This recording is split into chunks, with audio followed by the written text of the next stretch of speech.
السلام علیکم ورحمۃ اللہ وبرکاتہ۔ ناظرین، آئے دن سعودی عرب کے تعلق سے ایسی ایسی خبریں آتی رہتی ہیں جنہیں سن کر بہت افسوس اور حیرانی ہوتی ہے۔ آج سے چند سال پہلے تک کوئی سوچ بھی نہیں سکتا تھا کہ سعودی عرب جیسے اسلامی ملک میں فلم فیسٹیول کا میلہ بھی لگایا جائے گا، جس میں دنیا بھر کے اداکار آئیں گے اور ڈانس اور موسیقی کا بازار گرم ہوگا۔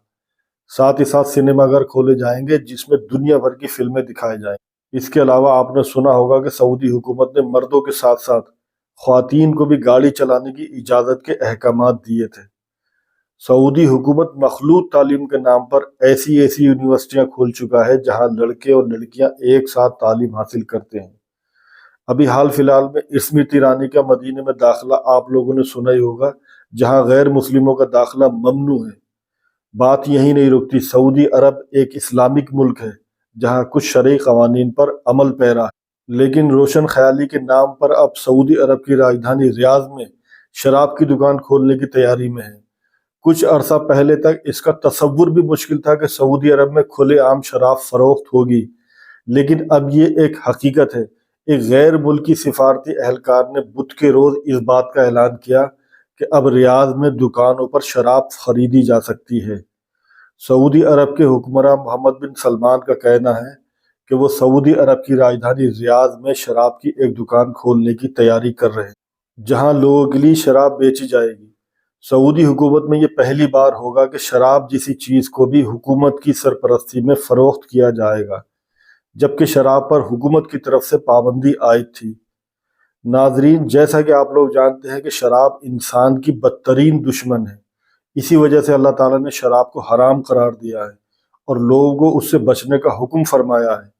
چنانچہ قرآن میں سورہ بقرہ آیت 220 میں اللہ تعالیٰ فرماتا ہے کہ لوگ آپ سے شراب اور جوئے کے بارے میں پوچھتے ہیں، آپ کہہ دیجئے کہ ان دونوں چیزوں میں بڑا گناہ ہے، اگرچہ ان میں لوگوں کے لیے کچھ فائدہ بھی ہے، لیکن ان کا گناہ ان کے فائدے سے بہت زیادہ ہے۔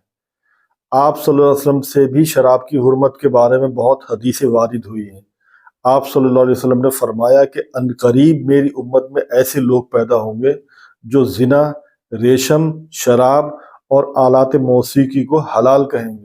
اسی طرح دوسری حدیث میں آپ صلی اللہ علیہ وسلم نے فرمایا کہ اللہ تعالیٰ نے شراب پر لعنت فرمائی ہے، اور شراب پینے والے پر، شراب پلانے والے پر، شراب فروخت کرنے والے پر، شراب خریدنے والے پر، شراب کو انگوروں سے نچوڑنے والے پر، اس کو بنانے والے پر، اس کو لادنے والے پر، اور اس پر بھی جس کے پاس لے آ کر لا دی جائے۔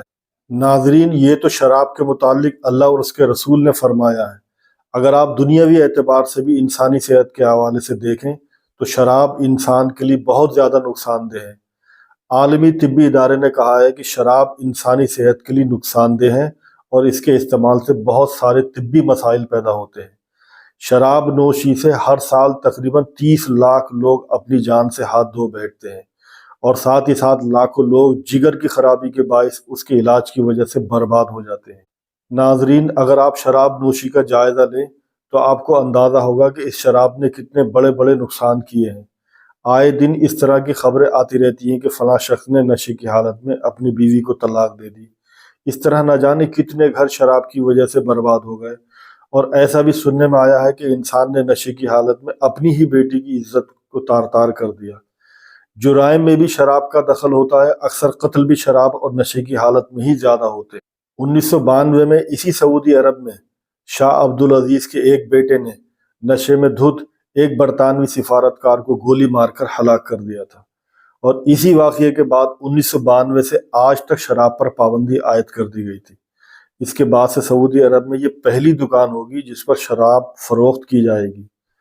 ناظرین، ہندوستان جیسے ملک میں جس کا اسلام سے اور شریعت سے کوئی واسطہ نہیں ہے، پھر بھی ہندوستان میں کچھ اسٹیٹ میں شراب پر پابندی آئی۔ سعودی عرب میں لوگوں کو اس بات پر بھی ناراضگی ہے کہ یہ ملک عالم اسلام میں ایک خاص مقام رکھتا ہے، کیونکہ اس ملک میں مکہ و مکرمہ اور مدینہ منورہ جیسے اہم مقدس مقامات ہیں۔ سعودی حکمران محمد بن سلمان کے بارے میں ملک کے اندر اور باہر عام نظریہ یہ ہے کہ وہ اس ملک کو پوری طرح بدلنا چاہتے ہیں، لیکن تجزیہ نگاروں کو اعتراض ہے کہ آزادی دینے کے نام پر محمد بن سلمان سعودی عرب کو عیاشی کا اڈا بنانے جا رہے ہیں۔ بہرحال دیکھتے ہیں کہ آزادی اور روشن خیالی کے نام پر کیا کیا تبدیلیاں آتی ہیں۔ تو ناظرین ابھی کے لیے اتنا ہی، آپ سے ملاقات ہوگی ایک نئے ویڈیو میں، تب تک کے لیے اللہ حافظ۔